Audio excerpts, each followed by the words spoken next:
നമസ്കാരം. വാർത്തയിൽ നിന്ന് ആരംഭിക്കുന്നു. ആദ്യം പ്രധാന വാർത്തകൾ.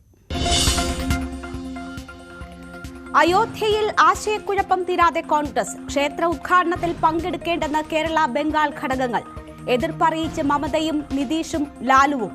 പങ്കെടുക്കില്ലെന്ന് ശിവസേന.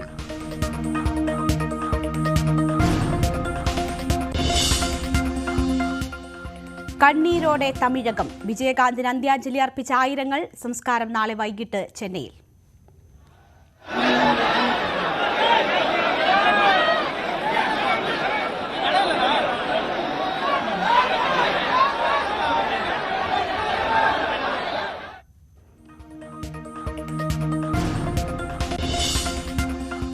നാടകപ്രവർത്തകൻ പ്രശാന്ത് നാരായണൻ അന്തരിച്ചു. വിടവാങ്ങിയത് അരങ്ങിലെ ബഹുമുഖ പ്രതിഭ. അന്ത്യം തിരുവനന്തപുരത്ത്.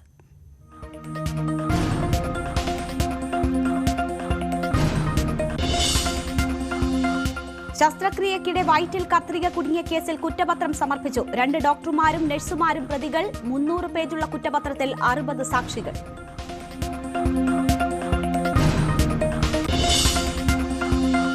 പുതിയ മന്ത്രിമാരുടെ സത്യപ്രതിജ്ഞ നാളെ. ഔദ്യോഗിക വസതി വേണ്ടെന്ന് ഗണേഷ് കുമാർ.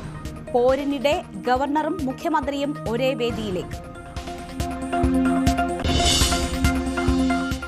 ലോക്സഭാ തെരഞ്ഞെടുപ്പിൽ പോരാട്ടം കടുപ്പിക്കാൻ ബിജെപി. തൃശൂരിൽ സുരേഷ് ഗോപി തന്നെ. ന്യൂസ് 18 അഭിമുഖത്തിൽ സ്ഥാനാർത്ഥിത്വം പ്രഖ്യാപിച്ച് വി മുരളീധരൻ. സുരേഷ് ഗോപി അവിടെ സജീവമായിട്ട് പ്രവർത്തിക്കുന്ന സ്ഥലമാണ്. ജനങ്ങളുടെ ഇടയിൽ പിന്തുണയുള്ളൊരു ആളാണ് സുരേഷ് ഗോപി. സുരേഷ് ഗോപി ജയിക്കാൻ ഇതും സഹായകരമാകും. അല്ലെങ്കിലും സുരേഷ് ഗോപി ജയിക്കും. മുരളീധരൻ പറഞ്ഞതുകൊണ്ട് വിജയിക്കില്ലെന്ന് VS സുനിൽകുമാർ. സാധ്യതയില്ലെന്ന് അനിൽ അക്കരെ. ബിനോയ് വിശ്വം CPI സംസ്ഥാന സെക്രട്ടറി. തെരഞ്ഞെടുപ്പ് ചർച്ചയില്ലാതെ പേര് നിർദ്ദേശിച്ചത് D രാജ. നടപടി നേരിട്ട പത്തനംതിട്ട ജില്ലാ സെക്രട്ടറിയുടെ പേരിൽ CPIയിൽ തർക്കം. AP ജയൻ തെറ്റ് തിരുത്തി മടങ്ങി വരുമെന്ന് ബിനോയ് വിശ്വം.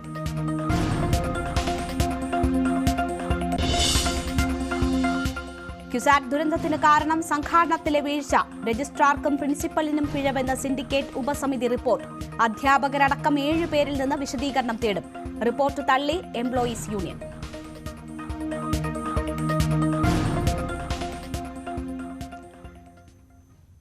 വാർത്തയിലേക്ക് വിശദമായി. അയോധ്യ വിഷയത്തിൽ കോൺഗ്രസ് നേതൃത്വം കൂടുതൽ പ്രതിരോധത്തിലേക്ക്. ഉദ്ഘാടന ചടങ്ങിൽ പങ്കെടുക്കുമോ എന്ന കാര്യത്തിൽ ദേശീയ നേതൃത്വത്തിന് ഇതുവരെ വ്യക്തതയില്ല. ഇന്ത്യ മുന്നണിയിലെ കക്ഷികൾക്ക് വ്യത്യസ്ത നിലപാടാണ് എന്നതും ചടങ്ങിൽ നിന്ന് വിട്ടുനിൽക്കുന്നത് തിരിച്ചടിയാകുമോ എന്ന ആശങ്കയുമാണ് കോൺഗ്രസിനെ കുഴയ്ക്കുന്നത്. രാമക്ഷേത്ര പ്രതിഷ്ഠാ ചടങ്ങുമായി ബന്ധപ്പെട്ട് കോൺഗ്രസ് ദേശീയ നേതൃത്വം കടുത്ത ആശയക്കുഴപ്പത്തിലാണ്. ഇത്തരത്തിൽ ദിഗ്വിജയ് സിംഗ് ആണ് സോണിയാഗാന്ധിയെ ചടങ്ങിൽ ക്ഷണിച്ചു എന്നുള്ള ആദ്യ പ്രതികരണം നടത്തുന്നത്. പിന്നാലെ സോണിയാഗാന്ധിക്ക് പങ്കെടുക്കാൻ സാധിച്ചില്ല എങ്കിൽ കോൺഗ്രസിന്റെ ഏതെങ്കിലും ഒരു പ്രതിനിധി ഈ ഒരു ചടങ്ങിൽ പങ്കെടുക്കുമെന്ന് അദ്ദേഹം ആദ്യ പ്രതികരണം നടത്തുന്നു. പിന്നീടാണ് വലിയ വിവാദങ്ങളിലേക്ക് കാര്യങ്ങൾ പോകുന്നത്. ഇന്ത്യ മുന്നണി സഖ്യത്തിലെ പ്രധാനപ്പെട്ട പാർട്ടികളെല്ലാം തന്നെ ഈ ഒരു ചടങ്ങിൽ പങ്കെടുക്കില്ല എന്ന് വ്യക്തമാക്കി കഴിഞ്ഞു. തൃണമൂൽ കോൺഗ്രസും CPM-ഉം ഒപ്പം തന്നെ JDU അടക്കമുള്ള പാർട്ടികൾ നിലപാട് സ്വീകരിച്ചു കഴിഞ്ഞു. അതേസമയം SP ഉൾപ്പെടെയുള്ള പാർട്ടികൾ ഈ ഒരു ചടങ്ങിൽ പങ്കെടുക്കുമെന്നുള്ള പരസ്യ പ്രതികരണം നടത്തുകയും ചെയ്തു. ആദ്യം ശിവസേന ഇതുമായി ബന്ധപ്പെട്ട അറിയിച്ചിരുന്നത് ഈ ഒരു ചടങ്ങിൽ പങ്കെടുക്കുമെന്നായിരുന്നു. പക്ഷേ പിന്നീട് അവർ നിലപാട് മാറ്റുന്നതാണ് കാണാൻ സാധിച്ചത്. അതായത് ഇത് BJP നടത്തുന്ന ഒരു പരിപാടി മാത്രമാണുള്ളത്. BJPയുടെ പ്രകടന പത്രികയിലുള്ള വാഗ്ദാനമാണിത്. അത്തരത്തിലുള്ള ഒരു പരിപാടിയിൽ തങ്ങൾ എന്തിന് പങ്കെടുക്കണമെന്നുള്ള ചോദ്യമാണ് പ്രധാനമായും ഈ പാർട്ടികൾ മുന്നോട്ട് വെക്കുന്നത്. അതുകൊണ്ട് തന്നെ പങ്കെടുക്കാനാകില്ല എന്ന നിലപാട് ശിവസേനയും ഒരു ഘട്ടത്തിൽ സ്വീകരിച്ചു കഴിഞ്ഞിരിക്കുന്നു എന്നുള്ളത് തന്നെയാണ്. अरे वो राजनीति होती है. भारतीय जनता पार्टी के प्रोग्राम में कौन जाएगा? ये थोड़ी देश का राष्ट्रीय कार्यक्रम है. ये बीजेपी एक अपना खुद का उत्सव और प्रचार या सभा रैली ये कर रही है. उसमें पवित्रता कहाँ है? तो सर आप लोग उसके बाद जाएंगे? जरूर जाएंगे. क्यों नहीं जाएंगे? बीजेपी का कार्यक्रम खत्म होने के बाद जाएंगे.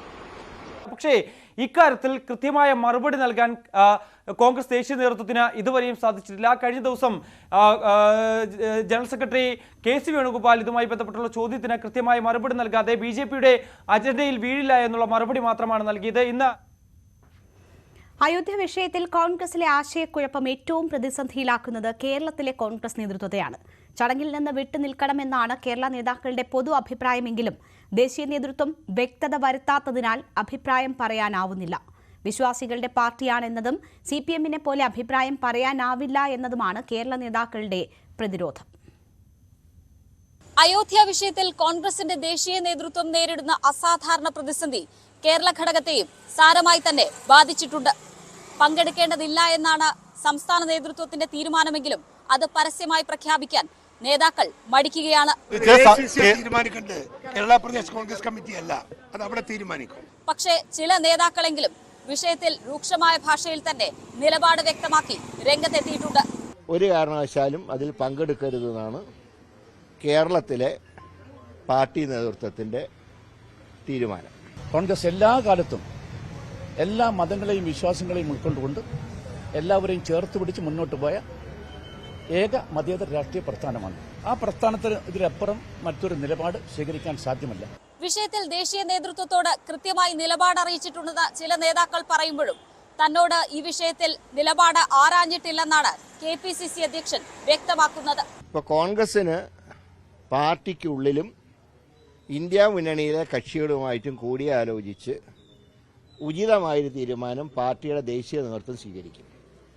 അതിൽ കേരളത്തിലെ പാർട്ടിയുടെ വികാരം ഞങ്ങൾ ശ്രീ KC വേണുഗോപാലിനെ അറിയിച്ചിട്ടുണ്ട്.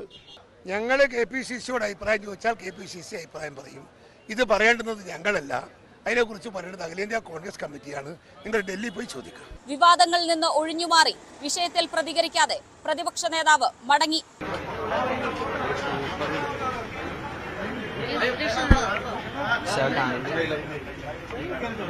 സമസ്തയടക്കമുള്ളവർ നിലപാട് കടുപ്പിച്ച് രംഗത്തെത്തുമ്പോൾ കോൺഗ്രസിന്റെ ന്യായീകരണം ഇങ്ങനെ.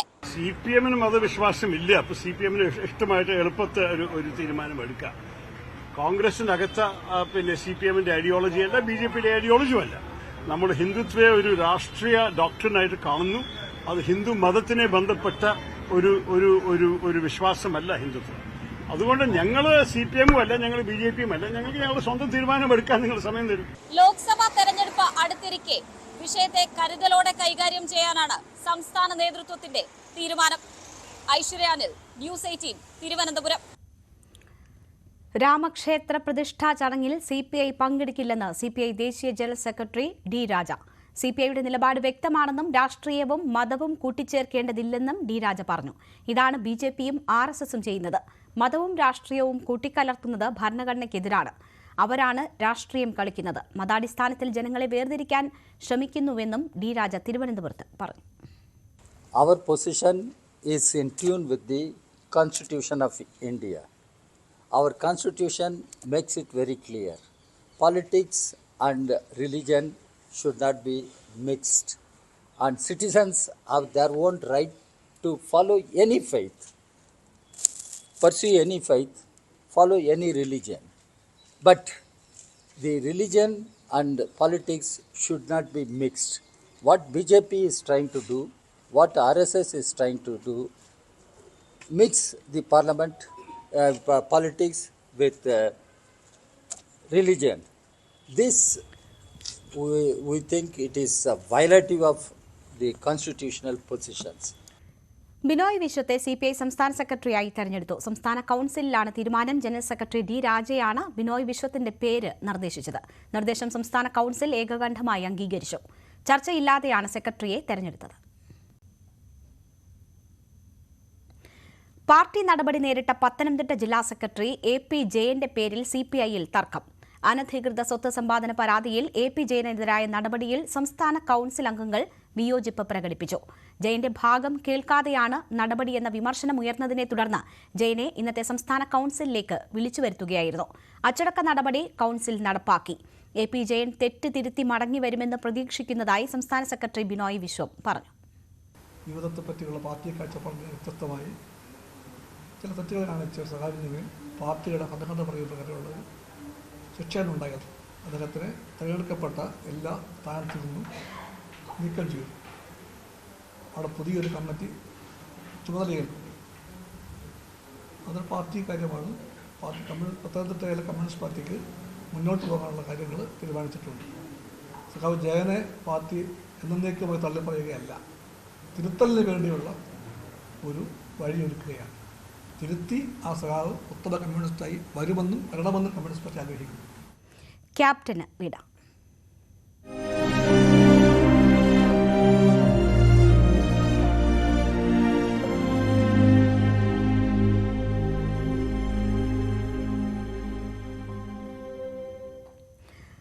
തമിഴകത്തെ സൂപ്പർ താരവും DMDK നേതാവുമായ വിജയകാന്ത് അന്തരിച്ചു. 71 വയസ്സായിരുന്നു.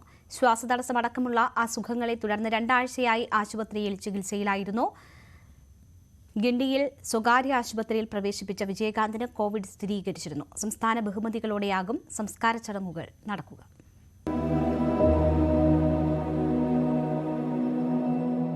തമിഴകത്തിന്റെ ക്യാപ്റ്റൻ വിടവാങ്ങി. 80കളിലും 90കളിലും തമിഴകത്തിന് ത്രസിപ്പിക്കുന്ന സൂപ്പർ ഹിറ്റുകൾ സമ്മാനിച്ച വിജയകാന്ത്. പ്രിയ നായകന്റെ വിയോഗം ഉൾക്കൊള്ളാനാകുന്നില്ല തമിഴകത്തിന്.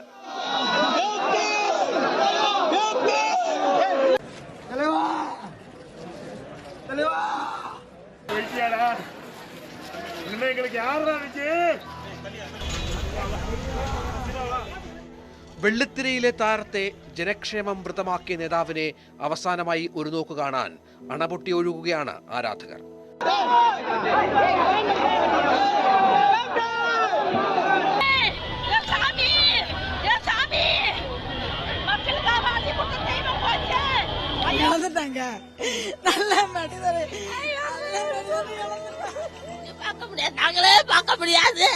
இனி நாங்களே பார்க்க முடியாது.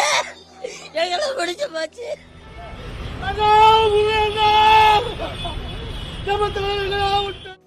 1979 ഇനിക്കും ഇളമേ എന്ന ചിത്രത്തിൽ വില്ലനായി വിജയകാന്ത് വെള്ളിത്തിരയിലേക്കെത്തി. 1981 സട്ടം ഒരു ഇരുട്ടറൈ എന്ന ചിത്രത്തിലൂടെ തമിഴ് പ്രേക്ഷക മനസ്സുകളിൽ നായകസ്ഥാനം. തുടർന്നിങ്ങോട്ട് അഭിനയ തികവിന്റെ നിരവധി അടയാളപ്പെടുത്തലുകൾ. 100ാം ചിത്രമായ ക്യാപ്റ്റൻ പ്രഭാകർ തമിഴ് സിനിമയിലെ ക്ലാസിക്കായി. 1994 MGR പുരസ്കാരം, 2001 കലൈമാമണി പുരസ്കാരം, ബെസ്റ്റ് ഇന്ത്യൻ സിറ്റിസൺ പുരസ്കാരം, 2009 top 10 legends of Tamil cinema, 2011 honorary doctorate. അങ്ങനെ പുരസ്കാരങ്ങൾ ഒന്നൊന്നായി വിജയകാന്തിനെ തേടിയെത്തി. പിന്നീട് സ്വന്തം രാഷ്ട്രീയ പാർട്ടി രൂപീകരിച്ച് വെന്നിക്കൊടി പാറിച്ചു. 2005 സെപ്റ്റംബർ 14 ദേശീയ മൂർപ്പോക്ക് ദ്രാവിഡ കഴകം എന്ന രാഷ്ട്രീയ പാർട്ടി സ്ഥാപിച്ചത്. പ്രതിപക്ഷ നേതൃസ്ഥാനം വരെയുള്ള രാഷ്ട്രീയ നേട്ടങ്ങൾ. ആരോഗ്യ പ്രശ്നങ്ങളെ തുടർന്ന് ഏറെ നാളായി സജീവ രാഷ്ട്രീയത്തിൽ നിന്ന് വിട്ടുനിൽക്കുകയായിരുന്നു. അരങ്ങൊഴിഞ്ഞത് വെള്ളിത്തിരയിലെ ഇതിഹാസമെന്ന് പ്രധാനമന്ത്രി കുറിച്ചു. പ്രിയ സുഹൃത്തിനാണ് നഷ്ടമായതെന്ന് മുഖ്യമന്ത്രി MK സ്റ്റാലിനും അനുസ്മരിച്ചു. വിങ്ങിപ്പൊട്ടുന്ന ആരാധക മനസ്സുകളിൽ നല്ല ഓർമ്മകൾ ബാക്കിയാക്കി വിജയകാന്ത് മടങ്ങുകയാണ്.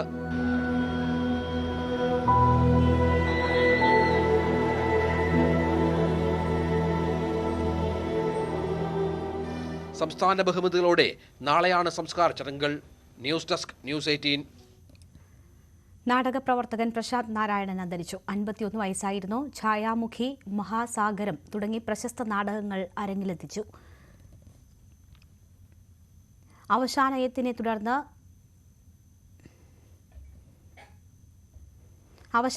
തുടർന്ന് രാവിലെ തിരുവനന്തപുരം ജനറൽ ആശുപത്രിയിൽ എത്തിച്ചുവെങ്കിലും ജീവൻ രക്ഷിക്കാനായില്ല. 2004 സംഗീത നാടക അക്കാദമിയുടെ മികച്ച നാടകരചനയ്ക്കുള്ള പുരസ്കാരം ലഭിച്ചു. 2011 ദുർഗാദത്ത പുരസ്കാരം, 2015 AP കളൈക്കാട്ട് പുരസ്കാരം, 2016 അബുദാബി ശക്തി അവാർഡ് തുടങ്ങിയവ ലഭിച്ചിട്ടുണ്ട്. നവകേരള സദസ്സിനിടെയുള്ള കരിങ്കൊടി പ്രതിഷേധത്തിൽ ഭിന്നശേഷിക്കാരനായ അജിമോനെ മർദ്ദിച്ചതിൽ നടപടി ആവശ്യപ്പെട്ട് KSU ഭിന്നശേഷി കമ്മീഷണർക്ക് പരാതി നൽകി. അജിമോന് നീതി ഉറപ്പാക്കണം എന്നും KSU ആവശ്യപ്പെട്ടു. പോലീസിൽ പരാതി നൽകിയിട്ടും തുടർ നടപടിയുണ്ടായില്ലെന്ന് ചൂണ്ടിക്കാട്ടിയാണ് കമ്മീഷണർക്ക് KSU പരാതി നൽകിയത്. കോഴിക്കോട് മെഡിക്കൽ കോളേജ് ആശുപത്രിയിലെ പ്രസവ ശസ്ത്രക്രിയയ്ക്കിടെ യുവതിയുടെ വയറ്റിൽ കത്രിക കുടുങ്ങിയ സംഭവത്തിൽ പോലീസ് കുറ്റപത്രം സമർപ്പിച്ചു. കുന്നമംഗലം കോടതിയിലാണ് കുറ്റപത്രം സമർപ്പിച്ചത്. 2 ഡോക്ടർമാരും 2 നഴ്സുമാരും പങ്കാളികളായാണ് കേസിൽ കുറ്റപത്രം നൽകിയത്. 2017 നവംബർ 30 കോഴിക്കോട് മെഡിക്കൽ കോളേജ് ആശുപത്രിയിൽ നടന്ന പ്രസവ ശസ്ത്രക്രിയയ്ക്കിടെയാണ് പന്തീരാങ്കാവ് സ്വദേശി KK ഹർഷിനയുടെ വയറ്റിൽ കത്രിക കുടുങ്ങിയത്. മോദിയെ സ്വീകരിക്കാൻ തൃശൂർ.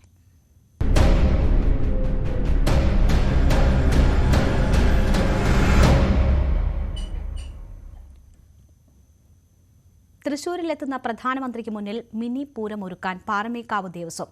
പൂരം പ്രതിസന്ധി പ്രധാനമന്ത്രിയുടെ ശ്രദ്ധയിൽ കൊണ്ടുവരികയാണ് ലക്ഷ്യം.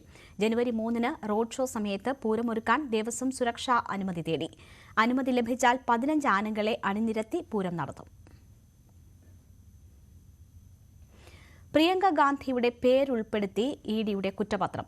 ആയുധ വ്യാപാരി സഞ്ജയ് ഭണ്ഡാരിക്കെതിരായ കള്ളപ്പണം വെളുപ്പിക്കൽ കേസിലാണ് പ്രിയങ്കയുടെ പേര് എൻഫോഴ്സ്മെന്റ് ഡയറക്ടറേറ്റ് ഉൾപ്പെടുത്തിയത്. NRI വ്യവസായി CC തമ്പിക്ക് പ്രിയങ്ക ഗാന്ധിയും ഭർത്താവ് റോബർട്ട് വദ്രയും ഹരിയാനയിലെ ഭൂമി വിറ്റതുമായി ബന്ധപ്പെട്ടാണ് കുറ്റപത്രത്തിൽ പേര് ഉൾപ്പെടുത്തിയത്. നേരത്തെ കേസിൽ റോബർട്ട് വദ്രയുടെ പേര് ഉൾപ്പെടുത്തിയിരുന്നു. ആദ്യമായാണ് പ്രിയങ്കയുടെ പേര് കുറ്റപത്രത്തിൽ പെടുന്നത്.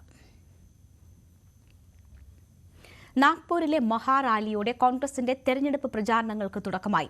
റാലി കോൺഗ്രസ് അധ്യക്ഷൻ മല്ലികാർജ്ജുൻ ഖാർഗെ പതാകയുയർത്തി ഉദ്ഘാടനം ചെയ്തു. പൊതുജനങ്ങളുടെ ക്ഷേമം, ജനങ്ങളുടെ വികസനം എന്നിവയ്ക്കാണ് കോൺഗ്രസ് ഊന്നൽ നൽകുന്നതെന്ന് ഖാർഗെ പറഞ്ഞു. വരുന്ന പൊതുതെരഞ്ഞെടുപ്പ് 2 പ്രത്യയശാസ്ത്രങ്ങളും വീക്ഷണങ്ങളും തമ്മിലുള്ള പോരാട്ടമാണെന്ന് രാഹുൽ ഗാന്ധി പറഞ്ഞു. പ്രധാനമന്ത്രിക്ക് ചോദ്യങ്ങൾ ഇഷ്ടമല്ലെന്നും ആരെയും കേൾക്കാൻ തയ്യാറല്ലെന്നും രാഹുൽ ഗാന്ധി വിമർശിച്ചു. BJPയിൽ ജനാധിപത്യമില്ലെന്ന് പറഞ്ഞ് രാഹുൽ താൻ എല്ലാവരെയും കേൾക്കാൻ തയ്യാറാണെന്നും കൂട്ടിച്ചേർത്തു. ये कांग्रेसियों की जमीन है. इस जमीन में लोगों को कांग्रेस की विचारधारा बिना समझाए समझ आ जाती है. और अगर हमारी लड़ाई शुरू हुई तो महाराष्ट्र से हुई थी, इसलिए हम यहां नागपुर में आए हैं आपसे बात करने. तो आप बब्बर शेर हो, आपको किसी से नहीं डरना. आप नहीं डरते हो, आप बब्बर शेर हो और आपकी विचारधारा की लड़ाई है, आपके दिल की लड़ाई है. और आप और हम मिलकर महाराष्ट्र में और पूरे हिंदुस्तान में चुनाव जीतने जा रहे हैं. കോവിഡ് കേസുകൾ കുതിച്ചുയരുന്ന പശ്ചാത്തലത്തിൽ കർണാടക സർക്കാർ ശക്തമായ പ്രതിരോധ നടപടികൾ പ്രഖ്യാപിച്ചു. രോഗികളുമായി അടുത്ത സമ്പർക്കമുള്ളവരും രോഗലക്ഷണമുള്ളവരും കോവിഡ് പരിശോധന നടത്തണം. പോസിറ്റീവ് ആകുന്നവർക്ക് ഒരാഴ്ചത്തെ ഹോം ഐസൊലേഷൻ നിർബന്ധമാക്കിയിട്ടുണ്ട്. JN1 വകഭേദം വ്യാപകമായി പടരുന്നതിനിടയിലാണ് തീരുമാനമെന്ന് ആരോഗ്യവകുപ്പ് വ്യക്തമാക്കി. ഇത് സംബന്ധിച്ച വിശദമായ മാർഗനിർദ്ദേശങ്ങൾ കർണാടക സർക്കാർ പുറപ്പെടുവിച്ചു. ഇടവേളയ്ക്ക് ശേഷം മറ്റു വാർത്തകൾ കാണാം.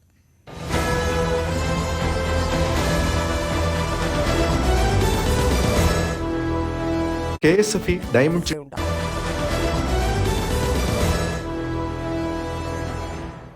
വാർത്തകൾ തുടരുന്നു. തിരുവല്ലം വണ്ടിത്തടത്ത് യുവതി ആത്മഹത്യ ചെയ്ത സംഭവത്തിൽ ഭർത്താവിന്റെ വീട്ടുകാർക്കെതിരെ ആത്മഹത്യാ പ്രേരണയ്ക്ക് കേസെടുത്തു.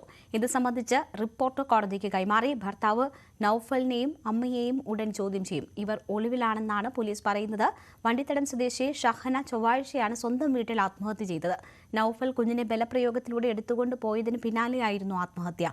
പ്രതികളെ പിടികൂടണമെന്നാവശ്യപ്പെട്ട് നാട്ടുകാരും ബന്ധുക്കളും ഷഹനയുടെ മൃതദേഹവുമായി ഇന്നലെ ഫോർട്ട് പോലീസ് സ്റ്റേഷൻ ഉപരോധിച്ചു. വിവാദങ്ങൾക്കിടെ സർക്കാർ മുഖം മിനുക്കുന്നു. 2 പുതിയ മന്ത്രിമാർ നാളെ സത്യപ്രതിജ്ഞ ചെയ്യും. ചടങ്ങിൽ ഗവർണറും മുഖ്യമന്ത്രിയും ഒരുമിച്ച് പങ്കെടുക്കുമെന്ന പ്രത്യേകതയുമുണ്ട്. പിണറായി മന്ത്രിസഭയിലേക്ക് നാളെ 2 പുതിയ മന്ത്രിമാർ വരും.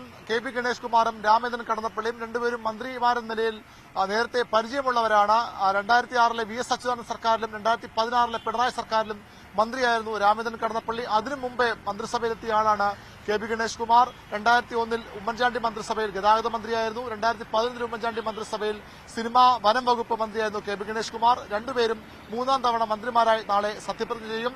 ഇടതുമുന്നണിയിലെ മുൻ ധാരണ അനുസരിച്ച് അഹമ്മദ് ദേവർകോവിലും അതുപോലെ ആന്റണി രാജുവും രാജിവെച്ച ഒഴിവിലേക്കാണ് 2 മന്ത്രിമാർ വരുന്നത്. ഇവർ ഭരിച്ചിരുന്ന വകുപ്പുകൾ തന്നെയാണ് സ്വാഭാവികമായും 2 മന്ത്രിമാർക്കും. അതായത് ഗതാഗത വകുപ്പ് KP ഗണേഷ് കുമാറിനും തുറമുഖ പുരാവസ്തു വകുപ്പ് അഹമ്മദ് ദേവർകോവിൽ നൽകാനാണ് മുന്നണിയിലെ ധാരണ. മുഖ്യമന്ത്രിയാണ് വകുപ്പുകളുടെ വിഭജനം പൂർത്തിയാക്കി ഗവർണർ അറിയിക്കേണ്ടത്. അത്തരമൊരു തീരുമാനമാണ് മുഖ്യമന്ത്രി സ്വീകരിക്കാമെന്ന് അറിയുന്നു. എന്നാൽ ഇതിലൊരു ട്വിസ്റ്റ് ഉള്ളത്, ഗതാഗതം കിട്ടിയില്ലെങ്കിലും പ്രശ്നമില്ല, സിനിമാ വകുപ്പ് വേണമെന്ന് സിനിമാക്കാരൻ കൂടിയായ മന്ത്രി KP ഗണേഷ് കുമാർ സർക്കാരിനോട് ആവശ്യപ്പെടുന്നു എന്നുള്ള ഏറ്റവും പ്രധാനപ്പെട്ട കാര്യം. തനിക്ക് സിനിമാ വകുപ്പ് ലഭിക്കുമെന്ന ആഗ്രഹം ഗണേഷ് കുമാറും പാർട്ടിയും മുഖ്യമന്ത്രിയെ അറിയിച്ചിട്ടുണ്ട്. എന്നാൽ അതിൽ അനുകൂല തീരുമാനം ഉണ്ടാകാൻ സാധ്യതയില്ല. കാരണം CPMന്റെ സംസ്ഥാന സെക്രട്ടറി രംഗം സജി ചെറിയാനാണ് നിലവിൽ സിനിമാ സാംസ്കാരിക വകുപ്പ് മന്ത്രി. ആ വകുപ്പ് വിട്ടുകൊടുക്കാൻ CPM തയ്യാറാകില്ല. അതുകൊണ്ട് തന്നെ ഗണേഷിന്റെ ആവശ്യം മുഖ്യമന്ത്രിയോ മുന്നണിയോ അംഗീകരിക്കാൻ ഇടയില്ല. ഏതായാലും നാളെ 2 മന്ത്രിമാരും സത്യപ്രതിജ്ഞ ചെയ്ത് അധികാരമേറ്റെടുക്കും. രാജ്ഭവനിൽ ആണ് സത്യപ്രതിജ്ഞ ചടങ്ങുകൾ. രാജ്ഭവനിലെ ഓഡിറ്റോറിയത്തിലാണ് സാധാരണ കഴിഞ്ഞ മന്ത്രിമാരൊക്കെ സത്യപ്രതിജ്ഞ നടത്തിയത്. പക്ഷേ ഇപ്പോൾ 1000-ലധികം പേർക്ക് ഇരിക്കാൻ പറ്റുന്ന പുതിയ പന്തൽ, പ്രത്യേക താൽക്കാലിക പന്തൽ രാജ്ഭവനിലെ പാർക്കിംഗ് ഏരിയയിൽ തയ്യാറാകുന്നുണ്ട്. അവിടെയാകും സത്യപ്രതിജ്ഞ ചടങ്ങുകളിൽ പങ്കെടുക്കാനായി ഗവർണർ ആരിഫ് മുഹമ്മദ് ഖാൻ ഇന്ന് വൈകിട്ട് തലസ്ഥാനത്തെത്തും. അദ്ദേഹം ഔറംഗാബാദിൽ നിന്നാണ് തലസ്ഥാനത്തേക്ക് വരുന്നത്. നാളെ സത്യപ്രതിജ്ഞയ്ക്ക് ശേഷം അദ്ദേഹം തിരികെ മുംബൈയിലേക്ക് പോവുകയും ചെയ്യും. ഏറ്റവും പ്രധാനപ്പെട്ട കാര്യം, സർക്കാർ ഗവർണർ പോരെ അതിന്റെ പാരമ്യത്തിൽ നിൽക്കുന്ന സമയത്താണ് ഈ സത്യപ്രതിജ്ഞ ചടങ്ങ് എന്നുള്ളതാണ്. നമുക്കറിയാം, സംസ്ഥാനത്തെ ഭരണഘടനാ സംവിധാനങ്ങൾ തകരുന്നു എന്ന ഗുരുതരമായ ആരോപണം ഗവർണർ വാർത്താക്കുറിപ്പിലൂടെ ഉന്നയിച്ചിരിക്കുന്നു. അതിന് മറുപടി എന്നോണം ഗവർണറുടെ പ്രവർത്തനങ്ങൾ അതിർത്തി രേഖപ്പെടുത്തിക്കൊണ്ട് ഗവർണർ ഭരണഘടനാപരമായി പ്രവർത്തിക്കാൻ സർക്കാരിന് അനുവദിക്കുന്നില്ലെന്ന പരാതിയുമായി രാഷ്ട്രപതിയെയും പ്രധാനമന്ത്രിയെയും മുഖ്യമന്ത്രി കത്തിലൂടെ സമീപിച്ചിട്ടുണ്ട്. അത്തരമൊരു സാധ്യത നിലനിൽക്കുമ്പോഴാണ് നാളെ മുഖ്യമന്ത്രിയും ഗവർണറും മുഖാമുഖം കാണുന്നു, ഒരേ വേദി പങ്കിടുന്നുവെന്ന അസാധാരണമായ ഒരു കാര്യം നാളെ ഉണ്ടാകും. നാളെ വൈകിട്ട് 4 മണിക്ക് രാജ്ഭവനിലാണ് സത്യപ്രതിജ്ഞ ചടങ്ങ്. അവിടെ സ്വാഭാവികമായി മുഖ്യമന്ത്രിയും ഗവർണറും പരസ്പരം കൈകൊടുക്കുന്നത് സൗഹൃദ സംഭാഷണം നമുക്ക് കാണാനാകും. അങ്ങനെ രാഷ്ട്രീയ കൗതുകമുള്ള മുഹൂർത്തമായി കൂടി അത് മാറും. തൃശൂരിൽ സുരേഷ് ഗോപിയുടെ സ്ഥാനാർത്ഥിത്വം ഉറപ്പിച്ച കേന്ദ്രമന്ത്രി വി മുരളീധരൻ. ഒരു വോട്ടിനെങ്കിലും സുരേഷ് ഗോപി വിജയിക്കുമെന്ന ആത്മവിശ്വാസം മുരളീധരൻ പ്രകടിപ്പിച്ചു. ന്യൂസ് 18ന്റെ Q18 നൽകിയ അഭിമുഖത്തിലായിരുന്നു മുരളീധരന്റെ വാക്കുകൾ. ഏതെങ്കിലും ഒരു മുന്നണി തങ്ങളുടെ സ്ഥാനാർത്ഥി തോൽക്കുമെന്ന് പറയുമോ എന്നായിരുന്നു CPI നേതാവ് VS സുനിൽകുമാറിന്റെ ഇതിനോടുള്ള പ്രതികരണം. BJPക്ക് വെള്ളി വേണോ വെങ്കലം വേണോ എന്നത് തീരുമാനിക്കാനാണ് സുരേഷ് ഗോപി മത്സരിക്കുന്നതെന്നായിരുന്നു അനിൽ അക്കരയുടെ പ്രതികരണം. വയനാട് വാഗേരി CCയിൽ കൂട്ടിൽ കെട്ടിയിട്ട ആടിനെ കടുവ കൊന്നു. കല്ലഡാം കുന്ന് ജയ എസ്റ്റേറ്റിന് സമീപം കാക്കനാട് വർഗീസിന്റെ ആടിനെയാണ് കൊന്നത്. വനംവകുപ്പ് തിരച്ചിൽ നടത്തിയെങ്കിലും കടുവയെ കണ്ടെത്താനായില്ല. മേഖലയിൽ വീണ്ടും കടുവയുടെ സാന്നിധ്യം സ്ഥിരീകരിച്ചതോടെ പ്രദേശവാസികൾ ഭീതിയിലാണ്. ഇന്നലെ രാത്രി 8:30യോടെയാണ് മീനങ്ങാടി CC ആവയലിൽ കടുവ ഇറങ്ങിയത്. ശബ്ദം കേട്ടെത്തിയ വീട്ടുകാർ കൂട് പൊളിച്ച് അകത്തു കയറിയ കടുവ ആടിന്റെ ജീവനെടുത്തത് കണ്ടു. കഴിഞ്ഞ ശനിയാഴ്ച രാത്രിയാണ് പ്രദേശത്ത് ഞാറക്കാട്ടിൽ സുരേന്ദ്രന്റെ 8 മാസം പ്രായമുള്ള പശുക്കിടാവിനെ കടുവ കൊന്നത്. ഞായറാഴ്ച രാത്രിയും ഇതേ തൊഴുത്തിൽ കടുവ എത്തി. ഇതോടെ പ്രദേശത്ത് വനംവകുപ്പ് കൂട് സ്ഥാപിച്ചെങ്കിലും കടുവ കുടുങ്ങിയില്ല. ഇതിന് പിന്നാലെയാണ് ഇന്നലെ പ്രദേശത്ത് വീണ്ടും കടുവ ആടിനെ കൊന്നത്. ഇതോടെ CC ജയ എസ്റ്റേറ്റ് റോഡിൽ വർഗീസിന്റെ തൊഴുത്തിന് സമീപം കടുവയ്ക്കായി കൂട് സ്ഥാപിച്ചിരിക്കുകയാണ് വനംവകുപ്പ്. ന്യൂസ് 18 വയനാട്. ശബരിമല വാർത്ത.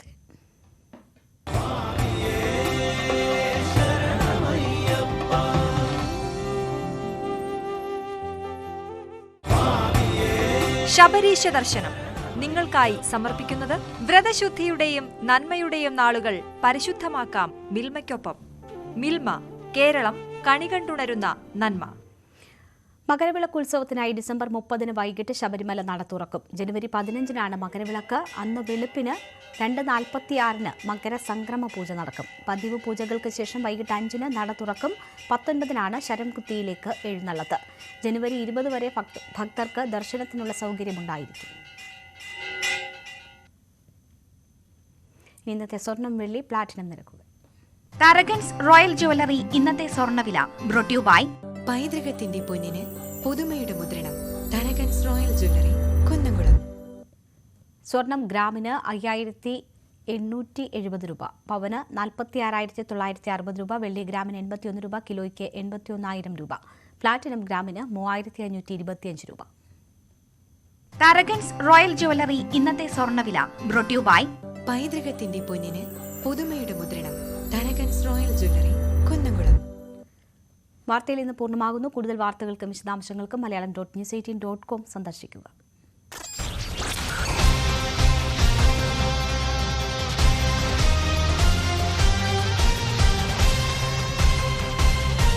ഈ പരിപാടി